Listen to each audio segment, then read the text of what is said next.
Imagina dos pianistas, ambos empezando lecciones a los 7 años. Uno tiene talento natural obvio. Las notas vienen fácilmente, la lectura a primera vista y sin esfuerzo. Los maestros se maravillan con el don de este niño. El otro lucha inicialmente, practica el doble de largo para dominar lo que vi naturalmente al primero. Avanza rápido 20 años. El naturalmente talentoso toca hasta la preparatoria, luego renunció cuando la universidad se puso ocupada. Ahora están en una carrera completamente no relacionada con música. ¿El que luchó? Están tocando en salas de conciertos alrededor del mundo. ¿Qué pasó? El naturalmente talentoso tenía habilidad pero carecia de persistencia cuando llegaron los desafíos. ¿El que luchó temprano? Desarrolla algo más valioso que talento, grit. Este es el descubrimiento central de la investigación revolucionaria de la psicóloga Angela Duckworth. Después de estudiar triunfadores altos a través de cada campo imaginable, des cadets militares hasta campeones de concurso de ortografía, des banqueros de inversión hasta maestros, encontra que talento e inteligencia están vastamente sobrevalorados. El predictor real de éxito no es que tan listo o dotado eres. Es que tan dispuesto estás a persistir a través de dificultad. Mantener pasión durante años y seguir apareciendo incluso cuando el progreso se siente imposible.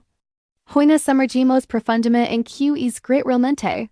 ¿Por qué importa más que talento y más importante? ¿Cómo puedes desarrollarlo sin importar desde donde estés empezando? Angela Duckworth comenzó su viaje de investigación después de dar una carrera de consultoría de alto vuelo para volverse maestra de matemáticas en escuelas públicas de la ciudad de Nueva York. Notó algo que contradice todo lo que le habían enseñado sobre éxito. Sus estudiantes más talentosos no siempre eran los que sobresalían. Algunos niños increíblemente brillantes se rendieron a la primera señal de dificultad. Mientras estudiantes con menos habilidad natural persistieron hasta dominar conceptos. Esta observación la carcomía. ¿Por qué algunos estudiantes seguían intentando mientras otros renunciaban? Regresó a la escuela de posgrado para estudiar esta pregunta científicamente y descubrió que a través de virtualmente cada dominio de logro una característica importaba más que cualquier otra. Grit que define como pasión y perseverancia para metas a largo plazo. La perspectiva clave es que grit tiene dos componentes, y ambos son necesarios. El primero es perseverancia, tu habilidad de trabajar duro y persistir a través de revisos, obstáculos y mesetas. Este es el componente de resistencia. El segundo es pasión, pero no pasión como la mayoría de las personas piensan en ella. No el entusiasmo ardiente repentino por algo nuevo.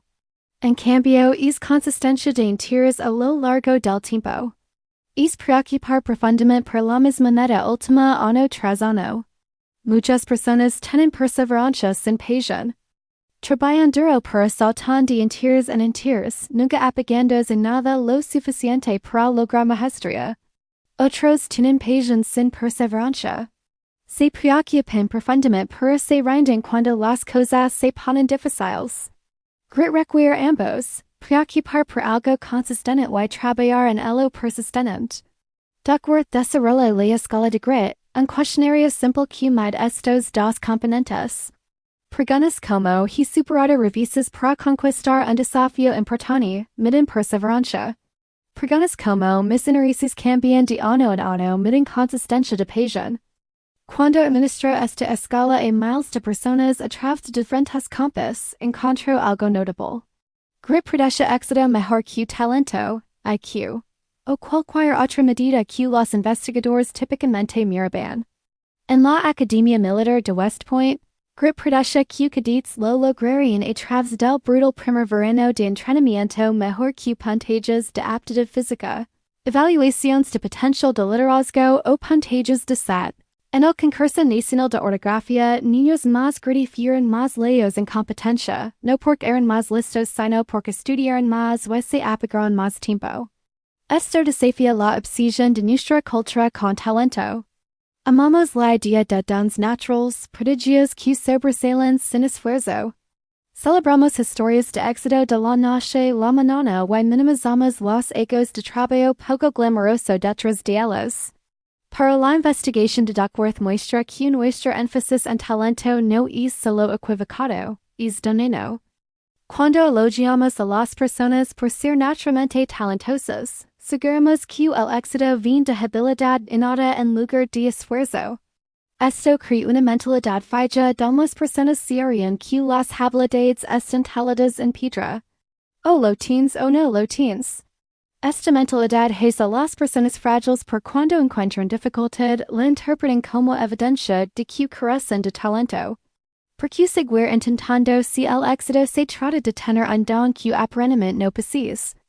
Contrasta esto con una mentalidad de crecimiento, la creencia de que las habilidades se desarrollan a través de dedicación y trabajo duro.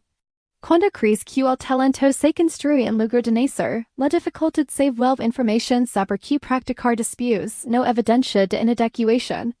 Duckworth conecta su investigación de Grit con la investigación de mentalidad de Carol Dweck y muestra que son complementarios.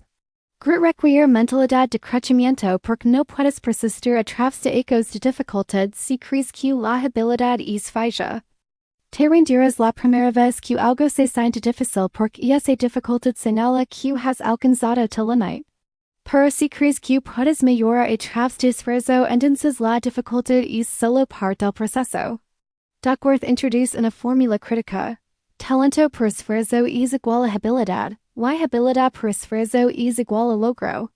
Nota que esfuerzo aparece dos veces en la ecuación. El talento importa, pero el esfuerzo cuenta el doble. Necesitas esfuerzo para construir habilidad des talento bruto. Luego necesitas esfuerzo otra vez para convertir esa habilidad en logro real y logros concretos. Esto explica por qué personas talentosas que no trabajan duro son superadas por personas menos talentosas que trabajan más duro. La persona menos talentosa pone tanto más esfuerzo que construyen mayor habilidad, y logran más a pesar de empezar con menos habilidad natural. Una persona con talento moderado que trabaja extraordinariamente duro finalmente logrará más que una persona con talento extraordinario que trabaja moderadamente duro. El concepto de práctica deliberada es crucial para entender cómo Grit construye habilidad. La mayoría de las personas piensan que práctica significa repetición, hacer la misma cosa una y otra vez. Pero este tipo de práctica no lleva a mejorar más allá de un nivel básico de competencia. Puedes conducir un carro durante 30 años y no volver a mejor conductor de lo que eres después de un año. Eso es porque no estás comprometido en práctica deliberada. La práctica deliberada tiene características específicas.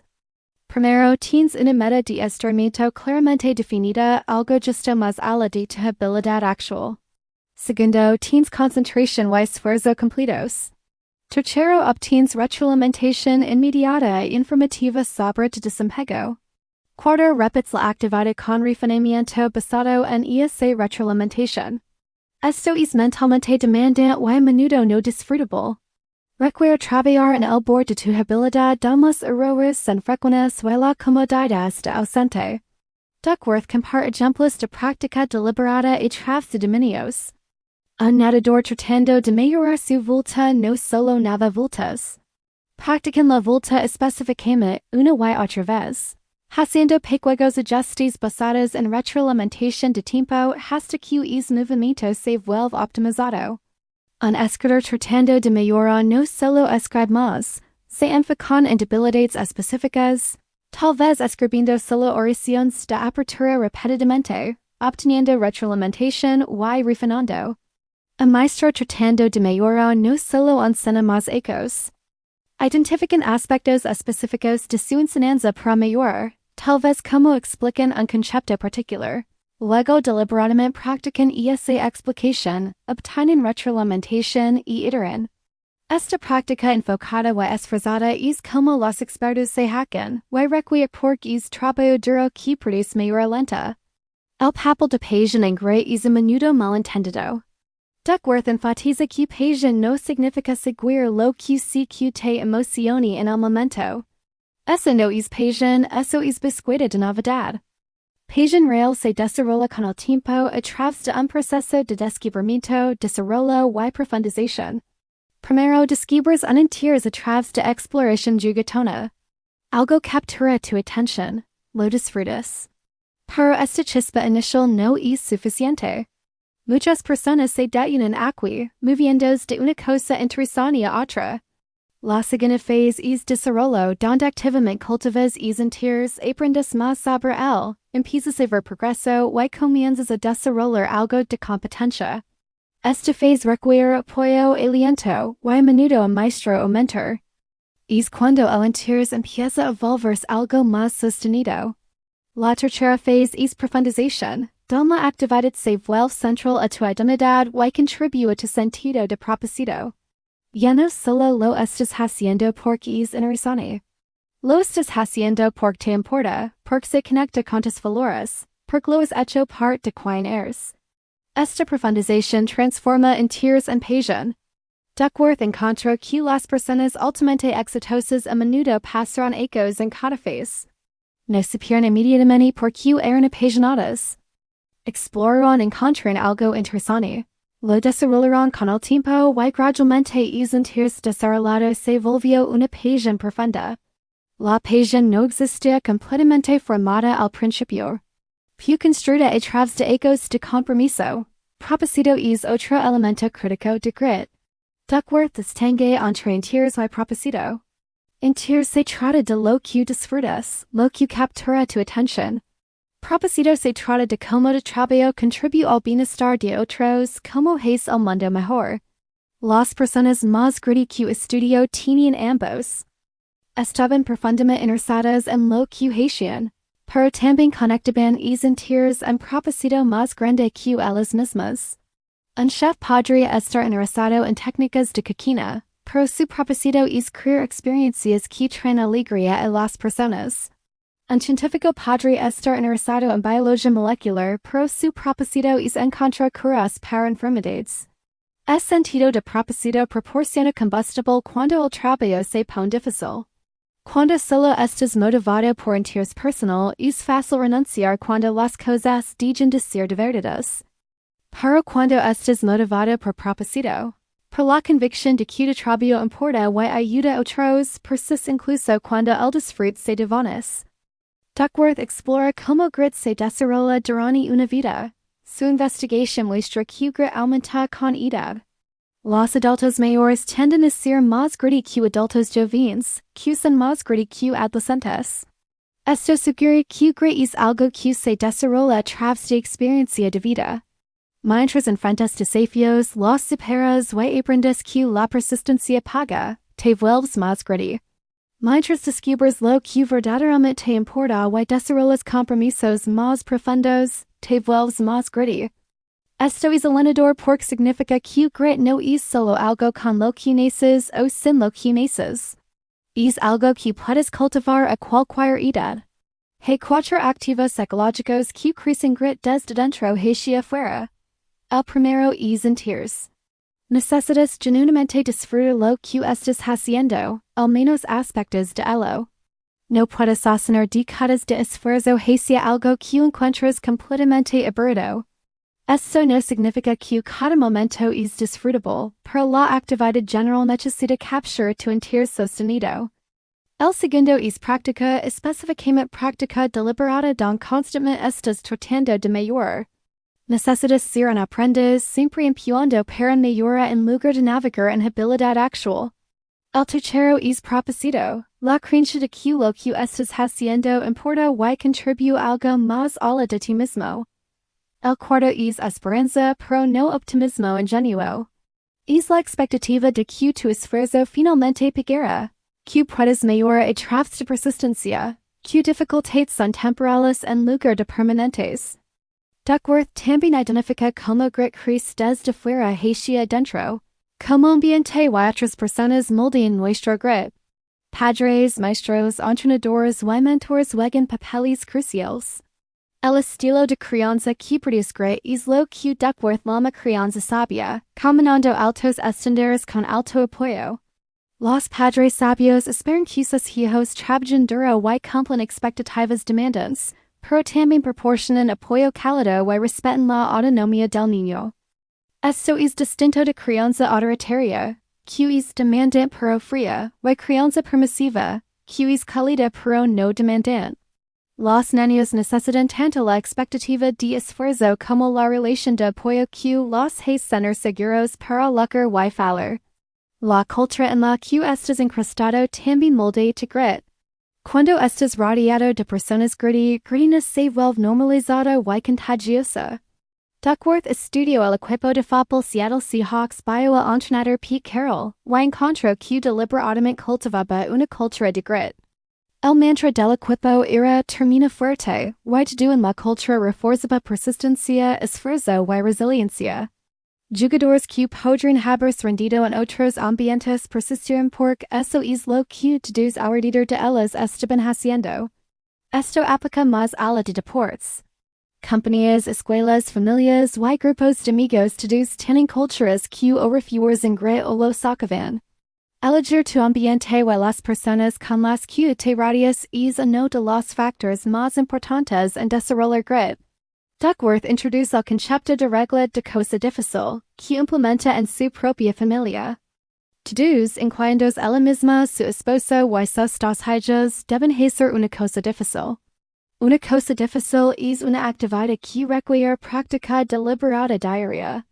Puedes escoger tu cosa difícil, pero no puedes renunciar en el día, semana o mes. Tienes que terminar cualquier periodo de compromiso al que te inscribiste. Después de ese periodo puedes renunciar si quieres, pero tienes que inmediatamente escoger una nueva cosa difícil. Esta regla enseña a los niños que hacer cosas difíciles es normal, que todos luchan y que la persistencia es esperada. También les enseña que tienen autonomía para elegir lo que es difícil para ellos, pero no tienen la opción de evitar dificultad en el mente. Una de las perspectivas más poderosas que Duckworth ofrece es sobre el lenguaje que usamos alrededor de talento y esfuerzo. Cuando elogiamos a alguien diciendo eres tan listo o eres tan talentoso, reforzamos mentalidad fija y socavamos grit. Estamos sugiriendo que su éxito viene de habilidad de nada en lugar de esfuerzo. En cambio, deberíamos elogiar el proceso, las estrategias, la persistencia. Me encanta cómo sigues intentando diferentes enfoques o de trabajo duro en esto realmente se muestra. O no te rendes incluso cuando era frustrante. Este tipo de retroalimentación refuerza que el éxito viene de comportamientos que cualquiera puede elegir comprometerse, lo que promueve grit y mentalidad de crecimiento. Duckworth también aborda la preocupación de que grit podría llevar a persistencia terca en la dirección equivocada. ¿Cómo sabes cuándo renunciar versus cuándo persistir? Debía sobre investigación sobre jerarquías de metas. Tienes metas de bajo nivel, acciones específicas que tomas, metas de nivel medio. Las estrategias y proyectos que persigues, y metas de alto nivel, tus objetivos últimos y propósito. Grit significa ser muy flexible sobre metas de bajo y nivel medio, pero muy terco sobre metas de alto nivel. Si una estrategia específica no está funcionando, abandonala y intenta algo más. Si un proyecto o enfoque particular no está sirviendo tu propósito último, renuncia a él y encuentra un mejor camino. Pero no abandones tu meta última, tu propósito central y pasión. Sé flexible en cómo lo persigues, pero persiste en perseguirlo. El concepto de industricidad aprendida es otra perspectiva clave. Cuando experimentas la conexión entre esfuerzo y recompensa, entre trabajo duro y resultados positivos, aprendes a disfrutar esfuerzo mismo. Muchas personas evitan esfuerzo porque lo ven como desagradable y solo tolerable si la recompensa es inmediata y cierta. Para las personas más gritty han aprendido a asociar esfuerzo con éxito eventual, así que experimentan esfuerzo diferentemente. El trabajo duro mismo se vuelve gratificante porque está conectado con progreso hacia metas significativas. Esta industricidad aprendida se desarrolla a través de experiencias repetidas de persistencia paga, donde intentas duro, haces progreso y logras algo que te importa. La investigación de Duckworth sobre grit y felicidad revela un matiz importante. Algunos críticos argumentan que el lento grit podría levar a molienda sin alegría personas forzandos a persistir en cosas que los hacen miserables. Pero los datos de Duckworth muestran lo opuesto. Las personas más gritty reportan mayor satisfacción de vida. Experimentan más emociones positivas y menos emociones negativas que personas menos gritty. Esto tiene sentido cuando entiendes que grit no se trata de sufrir.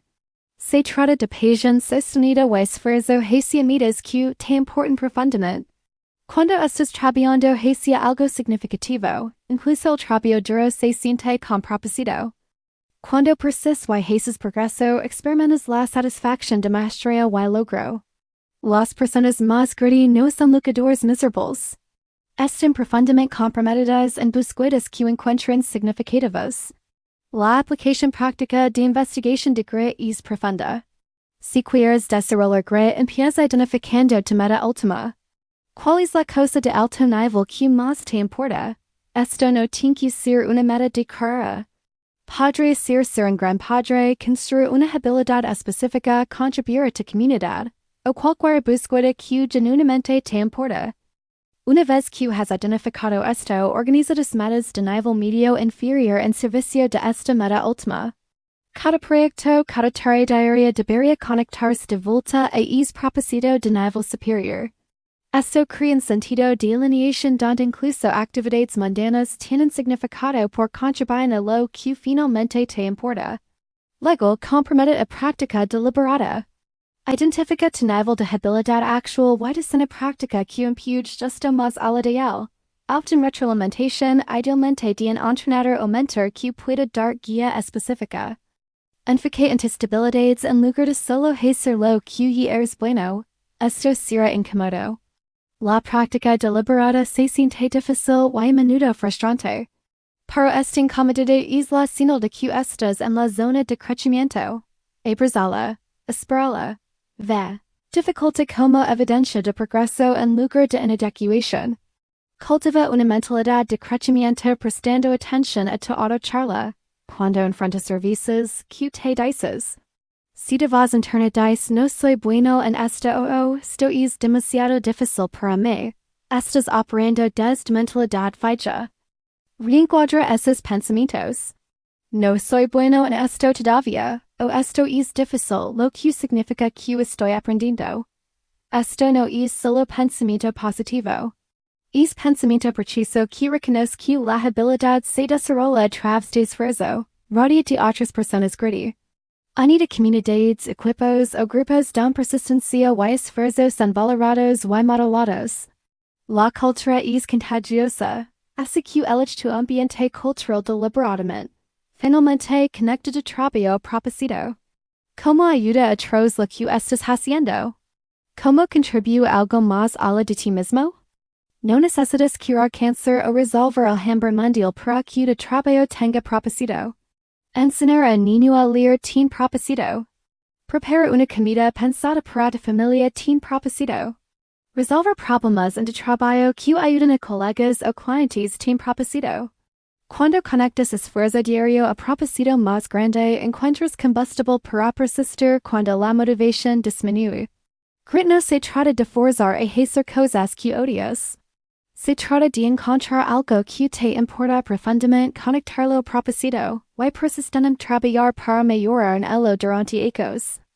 Y esa persistencia a través de dificultad, sostenida por pasión y propósito, eso es lo que separa a aquellos que alcanzan su potencial de aquellos que no lo hacen.